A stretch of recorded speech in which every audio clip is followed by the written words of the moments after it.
جب ہمارے آقا کریم علیہ السلام نے دنیا سے پردہ کیا اور آقا کے پردہ کرنے کے بعد صدیق اکبر رضی اللہ تعالیٰ عنہ پہلے خلیفہ بنے، کلمہ پڑھنے والے کئی لوگ، کئی قبیلے وہ تھے جنہوں نے کہا کلمہ قبول ہے، نماز قبول ہے، مگر زکات نہیں دیں گے ہم۔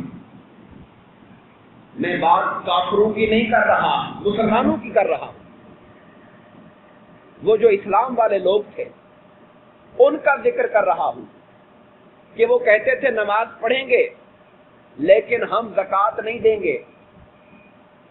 صحابہ کرام پریشان ہوئے، جب مشورہ ہوا تو پریشان ہوئے کہ ان کا کیا کیا جائے، یہ تو کلمہ پڑھنے والے مسلمان لوگ ہیں، کہتے ہیں نماز پڑھیں گے، حج کریں گے، مگر زکات نہیں دیں گے۔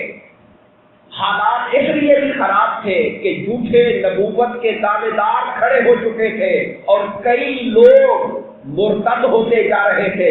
بڑے نازک صورتحال تھی مسلمانوں کی حکومت کے لیے۔ صحابہ کرام نے حتیٰ کہ حضرت عمر فاروق جیسے مدبر نے بھی یہ مشورہ دیا کہ اے خلیفۃ الرسول، آپ ان لوگوں کو فی الحال چھوڑ دیں جو نماز پڑھتے ہیں زکات نہیں دیتے، پہلے ہم مرتدوں سے نپٹ لیں جو جھوٹے نبوت کے پیروکار بن گئے ہیں۔ صدیق اکبر رضی اللہ تعالیٰ عنہ نے ایک ایسا اعلان کیا جس نے قیامت تک کے لیے مصطفیٰ کے غلاموں کے لیے ایک رستہ بنا دیا۔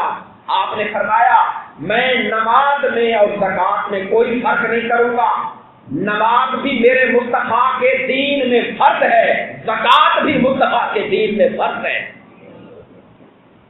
جو نماز اور زکات میں فرق کرے گا ابو بکر اس کے خلاف تلوار اٹھا کر جہاد کرے گا۔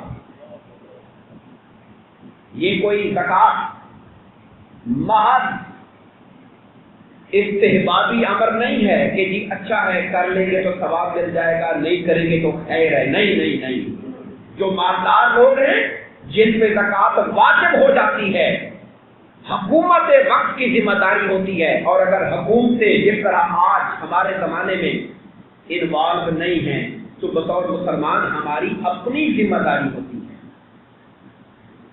آپ نے صدیق اکبر رضی اللہ تعالیٰ عنہ نے ان کے خلاف جہاد کا اعلان کیا، یہاں تک کہ وہ قبیلے جو زکات دینے سے منکر ہو گئے تھے آپ نے اپنے جہاد کی طاقت سے ان کو مجبور کیا، اور ان کے امیر لوگ اپنی زکاتیں لے کر مدینہ میں حاضر ہوئے اور آ کے زکاتیں جمع کروائیں اپنی یہاں۔